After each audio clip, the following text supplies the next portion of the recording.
Hi designers, you're welcome back. So today I'm going to be sharing with you how to draft, cut and sew this stylish fleece dress with an asymmetric neckline and a cut together shoulder. It is very simple, detailed and beginner friendly. So if this looks like what you're interested in, please keep on watching. And if this is your first time on this channel, please click on the subscribe button, like, share and drop a comment. I'm going to be drafting my pattern paper first before I transfer to my main fabric because of the asymmetric neckline we have on the dress. And also when drafting, you're going to be drafting your pattern on fold so as to get the asymmetric neckline. The first thing I'll go ahead to do now is to draw a straight line which is going to be serving as my shoulder line. After drawing this line, I'll go ahead to insert my shoulder measurement divided by 2. I'll mark that. Then I'll come down by 1 inch for the shoulder slope, after which I'll insert my armhole depth line and mark. Next, I'll go ahead to draw the armhole line with my ruler like this. Next, I'll go ahead to draw the front armhole. So I'll divide what I have on the armhole line into 2 and I'll go ahead to mark that. After marking the midpoint, I'll be coming in by 0.5 inch and I'll also mark that. So on the chest line, I'll insert my bust measurement divided by 4. I'll go ahead to mark that on the chest line. Then I'll go ahead to draw the front armhole with my ruler like this. Next, I'll be marking my vertical measurement, which is my shoulder to half length.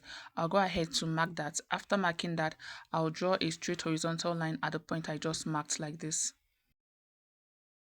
Next, I'll go ahead to mark my bust measurement divided by 4 on the waistline also because the dress does not have a zipper at the back. And to make it easy to wear, I'll be marking my bust divided by 4 on the waistline. So my bust divided by 4 is 9.75. I'll mark that. After marking that, I'll connect the sides together with a straight line like this. Next, I'll move over to the neckline. So I'll just go ahead to mark a neck width of 3 inch by 3 inch. You can do 3.5 inch by 3.5 inch depending on your body size. I'll go ahead to draw a simple round neckline with my ruler like this. So this neckline is going to be serving as a guide. We don't really need it for this tutorial, but it's going to be serving as a guide for the asymmetric neckline that we are going to be inserting. So for the shoulder slope, go ahead to extend the shoulder slope all the way. Then you go ahead to determine how long you want your sleeve length to be. So what I have here is 5.5 inch and my sleeve length is 6 inch. So I'm just going to go ahead to work with what I have here. So when cutting on my fabric, I'll be adding the 1 inch extra to the sleeve length. After marking this, next I'm going to go ahead to do is to mark the sleeve opening. So just go ahead to divide your bicep into 2. Whatever you get, go ahead to mark it as your sleeve opening. Then go ahead to blend the sleeve opening into the main bodice like you see me doing in the video. So this is what you should have once you're done doing that. So basically this is it for the bodice. The next I'm going to go ahead to do now is to cut it out. Then we're going to be working on the asymmetric neckline.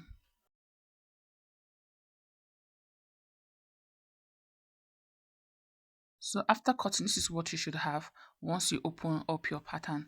The next thing I'll go ahead to quickly do now is to draw the neckline on this other side. So just go ahead to mark my neck width of 3 inch and I'll draw the simple round neck with my ruler like you see me doing in the video. So next, I'm going to go ahead to work on the asymmetric neckline. So the dress has a part with the shoulder and the other part without the shoulder. So this part here will be the part with the shoulder for me, while this part will be the part without the shoulder. That's going to be the part with the off shoulder. So the next I'm going to go ahead to do now is to work on the sleeve on this side. So the sleeve on this side is a little bit shorter. So I'm just going to go ahead to mark a sleeve length of 4 inch on this side like this. After marking the sleeve length, I'll just use my curve ruler to blend it into the armhole like you see me doing in the video. So this is what the sleeve for this part with the shoulder is going to look like. So I'll just go ahead to cut this part like this.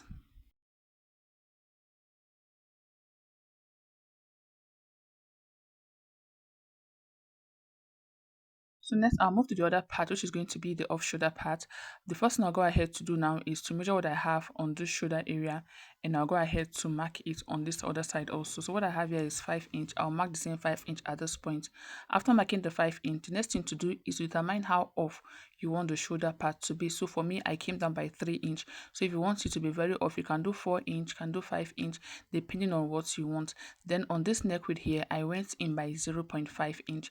The next thing I'll go ahead to do now is to connect this part with the shoulder to the part without the shoulder using a curve. You can use your ruler if you can, or you can just go ahead to use your free hand to connect the neck width on this side to the other side like you see me doing in the video.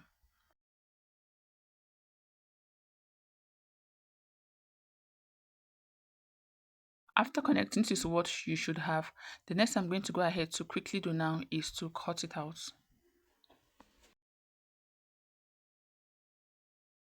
So after cutting out, this is what the asymmetric neckline is going to look like. So next, I'll be coming up by 2 inch from the waistline for the waistband because the dress has a waistband. And I'm using 2 inch because I'm going to be inserting an elastic into the waistband. So just mark 2 inch all the way like this, after which I'll draw a straight horizontal line, then I'll cut it out. I'm going to be using this pattern to cut both the front and the back because the back does not have a zipper. So I'm going to be using the same pattern to cut both the front and the back.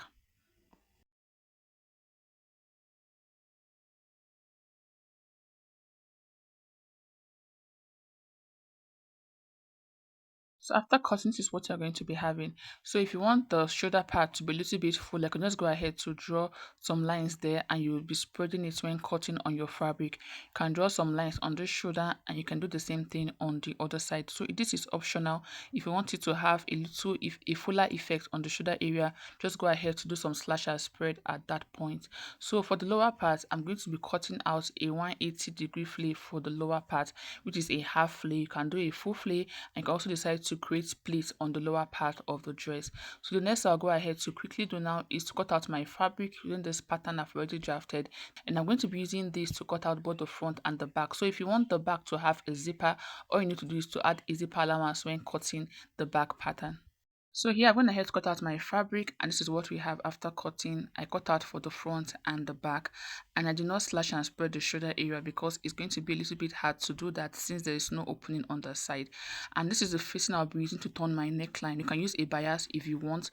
Here I have my 1 inch sewing allowance and I added 1 inch extra for the sleeve length. I'll be using the 1 inch to hem the sleeve opening, while on this other side I'll be using this piece of fabric to pipe this other side. You can use a bias to do that. I marked 1 inch sewing allowance on the side, while on the waistline and on the neckline I use 0.5 inch sewing allowance. So here I have the waistband. I marked 0.5 inch allowance all the way around for the waistband, and I have two pieces for the front and two pieces for the back. That is for the waistband. So the next I'm going to go ahead to quickly do now is to turn the neckline using the facing I have. So I'll just go ahead to place the facing on it like this, and I'll turn it over, give it a good press, and I'll do the same thing for the back also. After doing that, I'll go ahead to join the shoulder area together, and I'll hem the sleeve opening and also pipe the other sleeve opening. So I'll go over to my sewing machine to quickly do all this, then I'll come back to show you what to do next. So here I've gone ahead to finish up the neckline. I gave it a good press and this is what we have. I also piped the sleeve opening and I hemmed this other side of the sleeve.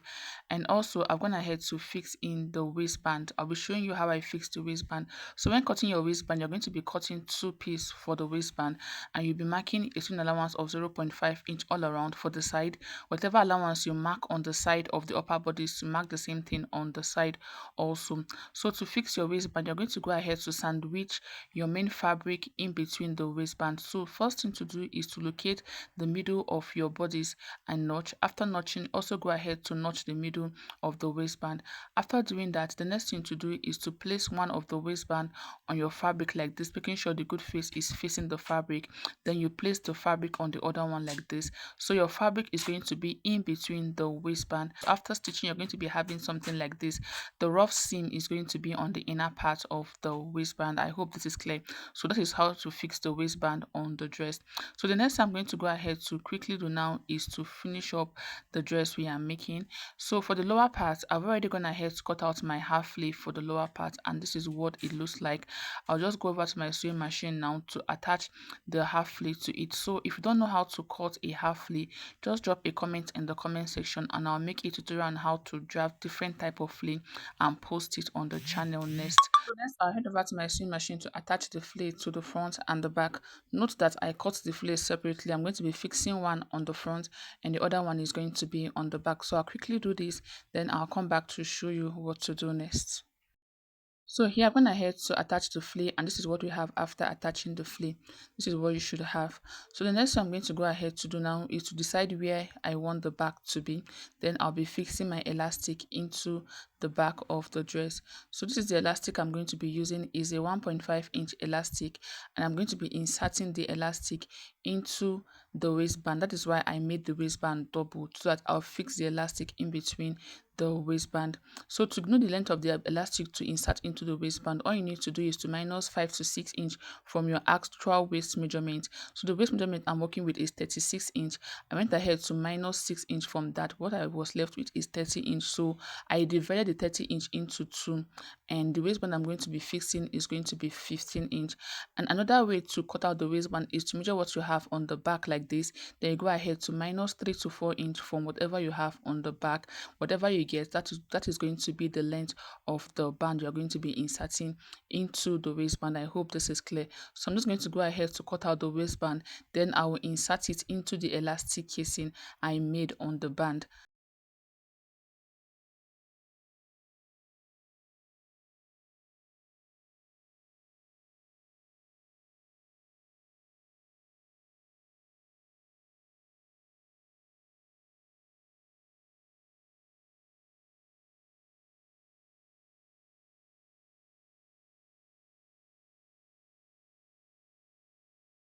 So after fixing the elastic, this is what you're going to be having. As you can see, it's already stretching. The next thing I'm going to be doing now is to run multiple stitches in between the elastic to keep it in place. After doing that, I'll close up the sides. Then I'll come back to show you what it looks like. So here I've gone ahead to finish up the dress, and this is what it looks like. This is what the back is going to look like. So make sure you run multiple stitches on the elastic to keep it in place. So when you stretch, it's already stretching. This is what you should have once you're done fixing the elastic into the dress. So guys, here we have the final look of the dress, looking so beautiful. It came out really nice and I love the outcome. If you find this video helpful, please don't forget to subscribe if you are yet to. Thank you for watching. I will see you in the next one.